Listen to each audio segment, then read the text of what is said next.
नमस्कार. मुक्त पत्रकार न्यूजमध्ये आपले स्वागत. मुक्त पत्रकार न्यूज फक्त बातम्या देत नाही, तर समाजातील आचारी अत्याचार आणि गैरकारभाराचा शोध घेऊन संघर्ष करते. आजची बातमी आहे रत्नागिरी जिल्ह्यातून.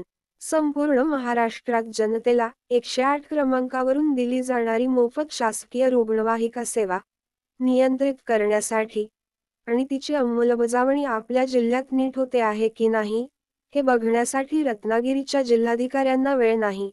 हे धक्कादायक वास्तव मुक्त पत्रकार न्यूजच्या माध्यमातून आज समोर आले आहे. याबाबत सविस्तर माहिती अशी की चिपळूण येथील आमचे रत्नागिरी जिल्हा पदाधिकारी श्री विलास शिंदे यांनी रत्नागिरी जिल्हाधिकाऱ्यांना विचारणा करून रुग्णवाहिका सेवेच्या आढावा बैठका घेतल्या अथवा नाहीत, हे जाणून घेतले असता त्यांना जिल्हा प्रशासनाकडून धक्कादायक उत्तर मिळाले आहे. त्यानुसार गेल्या सुमारे 10 वर्षाच्या कालावधीत जिल्हाधिकाऱ्यांच्या 108 रुग्णवाहिका आढावा समितीच्या केवळ 2च बैठका झाल्या आहेत, हे धक्कादायक वास्तव समोर आले आहे. रत्नागिरी जिल्ह्यातील रुग्णवाहिका सेवा आढावा समितीच्या बैठका वेळेवर झाल्या नाहीत याचा अर्थ स्पष्टच आहे की जिल्ह्यातील आरोग्य व्यवस्था खुंबसे चालू आहे, अशी टीका आमचे पत्रकार प्रतिनिधी श्री विलास शिंदे यांनी केली आहे.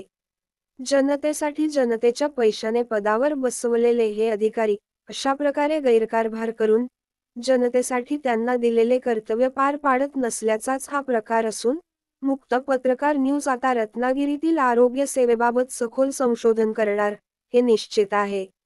रत्नागिरी जिल्ह्यातील यापुढील ब्रेकिंग न्यूजसाठी आपण आताच हे चॅनल सबस्क्राईब करा आणि सर्व रत्नागिरीकरांना हा व्हिडिओ शेअर करा.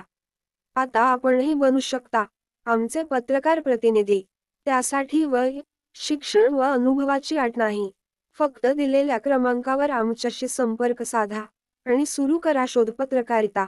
लवकरच भेटूया रत्नागिरी जिल्हाधिकाऱ्यांच्या मनमानी कारभाराच्या ब्रेकिंग न्यूजसह आणि महाराष्ट्रातील घडामोडींसह. धन्यवाद.